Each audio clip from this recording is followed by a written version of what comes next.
साम्राज्य न्यूज, सामान्यांचा असामान्य आवाज।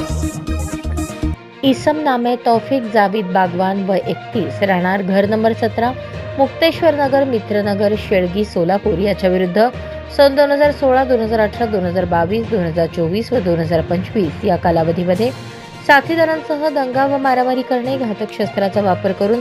जीवे ठार मारण्याचा प्रयत्न करणे, महिला अत्याचाराचे गुन्हे करणे यांसारखे गुन्हे दाखल असल्याने त्याच्याविरुद्ध जेल रोड पोलीस ठाण्याकडून महाराष्ट्र पोलीस अधिनियम 1951 कलम 56(1) अ ब अन्वयचा तडीपार प्रस्ताव पोलीस उपायुक्त परिमंडळ सोलापूर शहर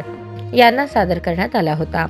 सदर प्रस्तावाच्या अनुषंगाने विजय कबाडे पोलीस उपायुक्त परिमंडळ सोलापूर शहर यांनी कार्यवाही करून त्यांच्याकडील तडीपार आदेश दिनांक 24 नोव्हेंबर 2025 अन्वये इसम नामे तौफिक जावेद बागवान वय 31 राहणार घर नंबर 17 मुक्तेश्वर नगर मित्रनगर शेळगी सोलापूर यास सोलापूर व धाराशिव जिल्ह्यातून 2 वर्षांकरता तडीपार केले आहे।